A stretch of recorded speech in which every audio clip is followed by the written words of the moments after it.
I need to speak this into existence because I've been holding my breath for nearly a decade. There's a specific kind of silence that fills a house when you live alone. It's peaceful, but the silence inside my head right now, it's different. It's the sound of a heavy burden finally being set down. It's the sound of a bank vault door closing, locking away a future that was never mine to pay for. My name is Elias. For the last 8 years, I have been playing a role that I thought was noble. I thought I was a guardian, the safety net, the unwavering support system. It turns out I was just a machinery. I was a wallet with a heartbeat. And 3 weeks ago, I finally shut the machinery down. To understand why I did what I did, you have to understand the history. You have to understand the spreadsheet. I divorced Sylvia 8 years ago. We had a 6-year run that started with fireworks and ended in a sterile doctor's office. Her daughter, Maya, was 10 years old when the marriage dissolved. Maya's biological father, a man named Gavin, was a ghost. He was a rumor of a person. Someone who appeared once a year to drop off a cheap plastic toy and then vanished when the real work of parenting began. He never paid a dime in child support. He never stayed up to soothe the fever. He never checked homework. When I married Sylvia, I didn't just marry a woman. I committed to family. I stepped into the vacuum Gavin left behind. I was there for the soccer practices in the pouring rain. I was there for the science fair disasters. I wasn't trying to rewrite biology. I was just doing the job. I loved that little girl. The marriage ended because of biology. Ironically, we tried for 3 years to have a child of our own. The fertility clinics became our second home. In the end, the diagnosis was absolute, and the fault, if you want to call it that, was mine. Sylvia wanted a large family. She looked at me and she saw a dead end. She told me that staying with me meant grieving the children she'd never have. The divorce was painful, but civil, or so I thought. During the mediation, Sylvia sat across a mahogany table, tears in her eyes, and told me, "Elias, just because we aren't husband and wife doesn't mean you stop being Maya's father. She needs you. She needs stability." I believed her. I thought she was talking about emotional stability. I thought she was talking about love. I found out later, the only stability Sylvia cared about was a balance in my checking account. I work in back-end systems architecture for a major tech firm. After the divorce, without the constraints of the marriage, I threw myself into my work. I moved 2 hours north of the city, took a senior director position, and my income tripled. Sylvia knew this. We kept in touch, supposedly for Maya's sake. We'd talk about Maya's grades, her extracurriculars, her dreams. And every single dream Maya had seemed to come with an invoice attached. This is where the spreadsheet comes in. I'm a data guy. I track things. It's how I make sense of the world. I create a file named Maya_support_log. When Maya was 12, she needed elite math tutoring. That was $400 a month. I paid it. When she was 15, it was SAT prep courses, the best in the state. $2,500. I paid it. Summer intensives at prestigious camps. College application consultants. Essay writing coaches. Interview prep specialists. Every time a bill came up, Sylvia would call me. She'd use that soft, wavering voice. She'd say, "Elias, you know how smart she is. She just needs this one leg up." She specifically asked if Uncle Elias could help. Uncle Elias. That's what I became. Not dad, not stepdad, just the benevolent uncle with the checkbook. Over 6 years, the total in my spreadsheet hit $48,500. I didn't track it because I wanted the money back. I tracked it because I wanted to see the shape of my love. I wanted to quantify my commitment. Last November, the big moment arrived. Maya applied to Yale. I covered the application fees. I paid for flights for her campus visit. I paid for the wardrobe she wore to her alumni interview. On March 15th, the decision letter came. Sylvia called me, sobbing with joy. Maya had gotten in. It was a triumph. But then the tone of the call shifted. The financial aid package was thin. Yale is expensive. After the grants, they still needed $62,000 for the freshman year alone. Sylvia let the silence hang in the air. Then she said, I don't know how we're going to do this, Elias. It's too much. I didn't hesitate. I said, send me the details. I'll cover the full year. $62,000. Consider handled. Sylvia went quiet. But it wasn't the quiet of gratitude. It was the quiet of someone who is calculating. She said, oh, you do that. She sounded almost annoyed, like I had interrupted a different plan. Well, she said finally, we can't ask you to do that. You're not asking. I told her. I'm offering. Maya's going to Yale. Looking back, that was the first crack in the glass. She didn't say thank you. She said, okay, we'll talk about the logistics later. The acceptance party was held 2 weeks later at Sylvia's house, the house I used to pay the mortgage on. I drove the 2 hours down from the city. I stopped at a high-end bakery and picked up a custom cake. That cost me $300. I was wearing a suit. I was ready to beam with pride. When I walked in, the house was packed. Family, friends, neighbors. And there, standing in the center of the living room, holding a glass of champagne, was Gavin. Gavin, the biological father. The man who had missed more birthdays than he had attended. The man who contributed $0 to the $48,000 spreadsheet. He was standing there with his arm around Sylvia's waist, looking for all the world like the patriarch of the century. I should have turned around and walked out, but I didn't. I wanted to see Maya. I found her near the patio doors. Maya, I said, smiling, congratulations, kiddo. This is huge. She looked at me. Her smile was tight. It didn't reach her eyes. She glanced over my shoulder, scanning the room for her friends. Thanks, Elias, she said. Not Dad, not Uncle, just Elias. One of her friends, a tall boy with glasses, drifted over. Who's this? He asked Maya. I waited. I waited for her to say, this is my stepdad, or this is the guy who made all this possible. Maya took a sip of her drink and said, oh, this is just Elias. He's my mom's ex-husband. My mom's ex-husband. The boy looked confused. Oh, cool. Why is he here? Maya let out a short, awkward laugh. I don't know. He helped out with some college prep stuff. So my mom invited him to be nice. You know how it is. Helped out with some stuff. Invited to be nice. I felt cold. Physically cold. 6 years of support. Thousands of dollars. Countless hours of driving. Homework help. Emotional labor. Reduced to, he helped with some stuff. I excused myself and walked to the kitchen. I needed water. I ended up standing near the pass-through window, out of sight. I could hear Maya talking to a group of girls in the dining room. So, is Yale fully covered? One girl asked. Yeah, Maya said. Her voice was confident. My mom saved a ton over the years, and the financial aid was okay, but my dad is stepping up to cover the rest. He's really excited for me. My dad. She was talking about Gavin. I looked across the room. Gavin was holding court near the fireplace.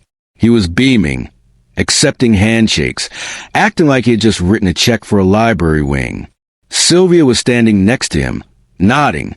She wasn't correcting anyone. She wasn't saying, actually, Elias is the one paying. She was letting Gavin steal the valor. The only person who acknowledged me was Elena, Sylvia's sister. She found me in the kitchen corner. She looked tired. You okay, Elias? She asked. Ay, fine, Elid. This is a lot, she said, glancing at Gavin. I know you've done everything for her. Does it matter? I asked. It should, she said. I left 10 minutes later. I drove home in silence. I didn't play music. I didn't listen to a podcast. I just thought about the spreadsheet. $48,500 spent. $62,000 committed, plus an estimated $180,000 for the next 3 years. $250,000. And I had just been introduced as a random guest. I got home, opened my laptop, and logged into my bank. I had already moved the $62,000 into a holding account, ready to transfer to Yale on August 1st. August 1st. That was the deadline. 4.5 months away. That night, I made a decision. I wasn't going to cause a scene. I wasn't going to scream. I was going to be exactly what they said. I was irrelevant. I decided to stop initiating contact. If they wanted me, they would have to reach out. 3 weeks went by. My phone was silent. No text from Maya. No calls from Sylvia. Then, finally, a text from Sylvia. Hey, Maya wants to do a thank you dinner for you. She's been so busy, but she really wants to see you. When can you drive down? I stared at the screen. I analyzed the data. I scrolled up through our history. The last 5 messages from Sylvia were requests for money, senior trip, prom dress, graduation gown. This wasn't a thank you dinner. This was a maintenance check. They needed to make sure the ATM was still operational. I didn't reply. 2 days later, Maya texted me directly. The first time in almost a month. Hey Elias, sorry I've been a ghost. Senior year is crazy. Mom said she invited you to dinner? I really want to see you and properly thank you. I know I've been distant. I want to fix that. It was a good text. It was almost convincing. But I had spent 8 years funding a relationship with someone who saw me as a resource, not a person. I realized I hadn't been parenting. I had been purchasing affection. And the inflation rate was getting too high. I texted back, asterisk, swamped with work for the next few weeks. I'll let you know when I'm free. Asterisk, 3 days later, Yale sent the orientation packet, housing deposit info, tuition deadlines. The first big payment was due August 1st. I still hadn't heard from them again. This is where the anger hardened into something else. It turned into a strategy. Some of you might say I should have told them right then. I'm out. Good luck. But I was angry. I had been erased. And if I was going to be erased, I wanted them to feel the void I left behind. I decided to wait. I decided to let them feel comfortable. When you pull the rug out from under someone, it works best when they're standing still. April turned into May. Graduation season. Suddenly, my phone was blowing up. Sylvia was texting constantly. Did I want a graduation announcement? Was I coming to the party? Maya sent me selfies in her Yale hoodie, photos of her dorm room mood board. Every message was a subtle reminder. Asterisk, the bill is coming due. Don't forget you're paying. Asterisk. Mid-May, Sylvia called. She got right to the point. So, Gavin is going to be at graduation, she said. I hope we can all be adults. I have no problem with Gavin. I said, why would I? Good, she said. Then came the pivot. Also, the graduation party is getting a little out of hand with the catering costs. I'm not asking, obviously, but if you wanted to chip in for the food, it would really help. How much? I asked. $1,500, she said. I transferred the money while we were still on the phone. It was an investment. It was the cost of keeping them sedated. 2 weeks before graduation, Elena called me again. Sylvia's sister. She wanted to talk. Elias, you need to know what's going on, she said. You know how Gavin is suddenly super dad? I noticed. I said. He got remarried. Elena explained. His new wife comes from money. She feels guilty that Gavin was a deadbeat, so she's pushing him to be involved. Sylvia is encouraging it because she thinks Gavin might chip in for Yale. That's why she was weird when you offered to pay the full amount.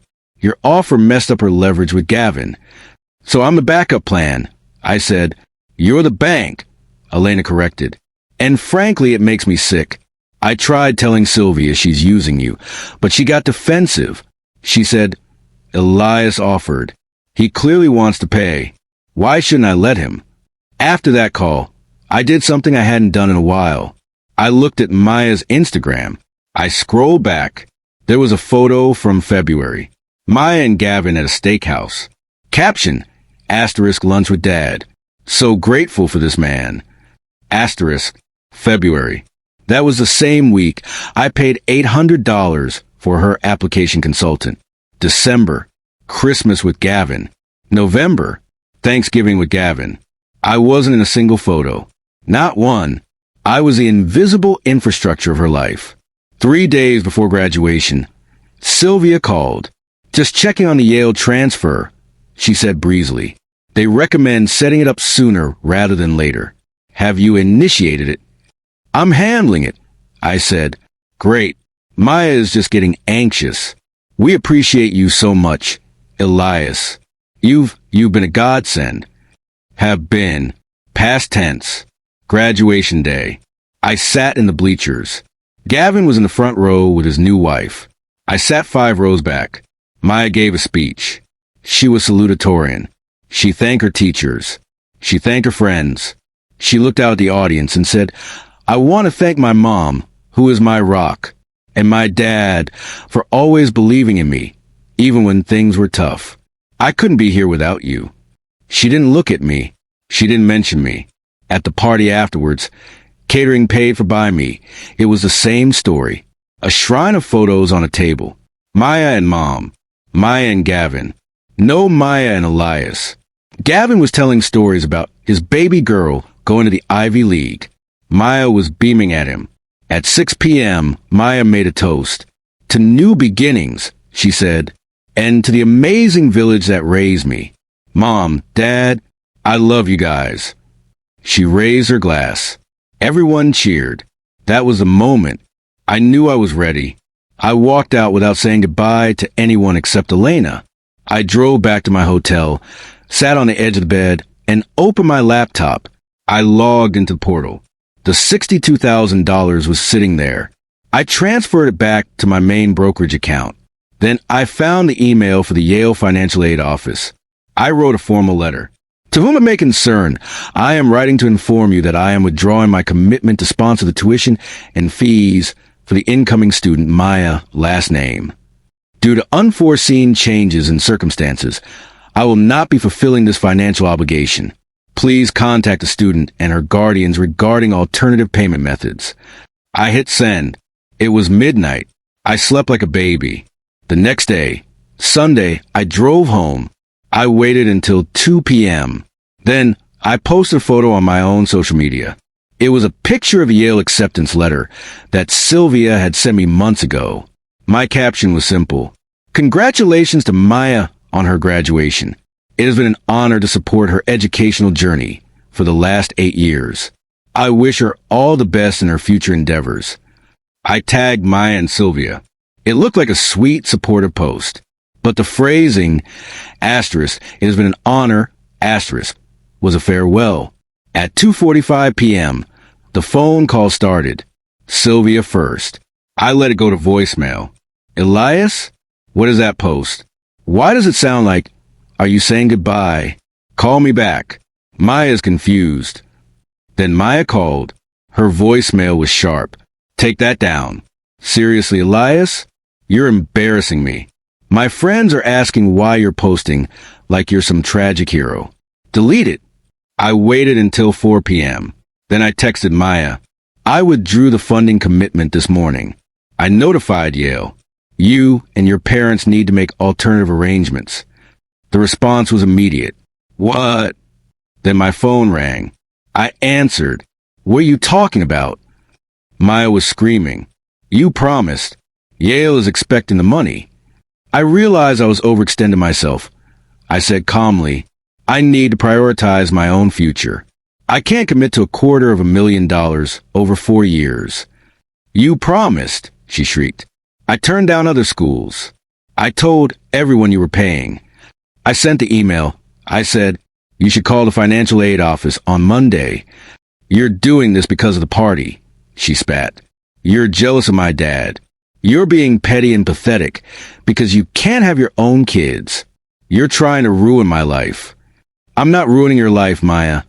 I said, I'm just letting your real family pay for it. I hung up. An hour later, Elena sent me a screenshot of Maya's Instagram story. It was text over a black background. Asterisk, imagine being a grown man and thinking buying things makes you family. Some people are so desperate for attention, they'll try to buy a kid's love. Blocked. Asterisk, then a second post. A picture of her acceptance letter with the caption, asterisk, real family doesn't need to be bought.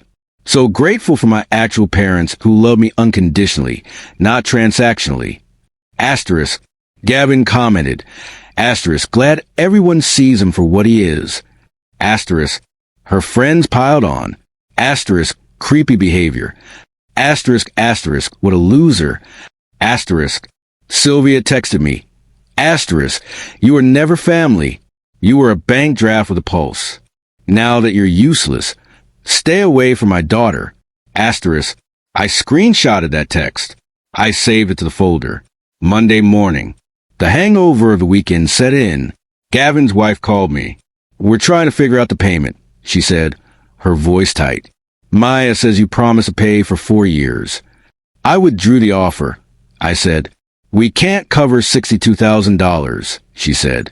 Andrew, Gavin doesn't have that kind of money. We were counting on you for year one while we figure out loans. Sounds like a family discussion. I said, you are being cruel, she said. What do you want? An apology? A public post? What is the price to fix this? There is no price, I said. It's not a negotiation. Tuesday morning, Sylvia emailed. The tone had shifted. It was a reasonable ex-wife routine. She admitted she should have taught Maya to be more grateful. She said she took responsibility. Then came the pitch, asterisk, if you pay, we can make sure you're more involved. Weekly calls, visits, we'll make sure you're in the photos. Asterisk, she was offering to sell me the affection I had tried to earn. She was proving my point. Wednesday, Maya texted, asterisk, I'm sorry about the post. I was angry. Please, Elias. Yale is my dream. My parents don't have the money. I am scared. Asterisk. I replied, my decision is final. She called, crying, you can't do this. You're punishing me for loving my dad. I'm not punishing you, I said. I'm just stopping the payments. Those are different things. The weeks between graduation and August 1st were a slow-motion car crash. I watched it happen through updates from Elena. Mid-June, Sylvia applied for a Parent Plus loan. She was denied. Her credit was shot from living above her means for years. Late June, the fight at Gavin's house. His wife refused to drain their savings for a stepdaughter she barely knew. Gavin argued that it was his daughter. His wife asked, if she's your daughter, where were you for the last 16 years? Early July, Maya called Yale. She asked for a deferral. They said she could defer, but her financial aid package would be recalculated next year. It was a gamble. Mid-July, the GoFundMe appeared. Asterisk, help Maya get to Yale. Unexpected financial hardship. Asterisk, they raised $1,400. Most of it from Sylvia's cousins. July 20th, Gavin called me, man to man. Look, he said, I know we have differences, but she's an innocent kid. She's an adult, I said, and she made it very clear that I am not family. I told her I couldn't pay, Gavin said defensively. She knew my situation. Did she know before or after you took credit for her success all spring? I asked. He called me a piece of work. He said I manipulated my way into their lives. Good luck finding $60,000 in 10 days, I said. July 25th, Sylvia called, sobbing, begging. She admitted she had used me. She admitted she had hidden my contribution from Maya to make herself look better. Does that mean she deserves to lose her future? Sylvia cried. She isn't losing her future, I said. She's just losing the one I paid for. August 1st fell on a Monday. The deadline was 5 p.m. Eastern. I turned my phone off on Saturday night. I spent Sunday hiking. I didn't want to hear the desperation.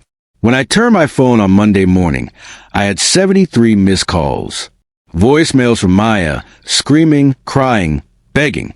Voicemails from Sylvia, cursing me to hell. Voicemails from Gavin's wife. The last voicemail from Maya was at 4:50 a.m. Monday morning.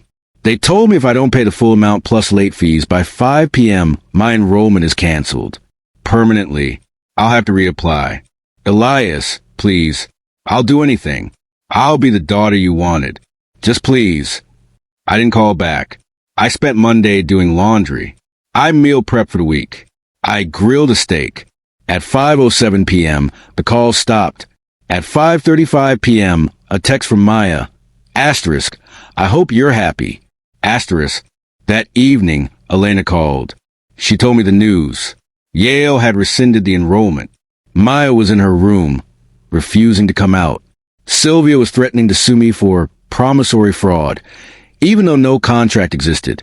Gavin was crying in the kitchen. How do you feel? Elena asked me. I looked around my quiet apartment. I looked at the spreadsheet, which I had finally closed. I feel, I said, like the transaction is complete. It's been 3 weeks. I haven't heard from them. I blocked their numbers. Elena sent me an update yesterday. Maya enrolled in the local community college for the fall. She's living at home. The plan is to transfer to a state school in 2 years. Gavin and his wife are separated. The stress of the money fight broke them.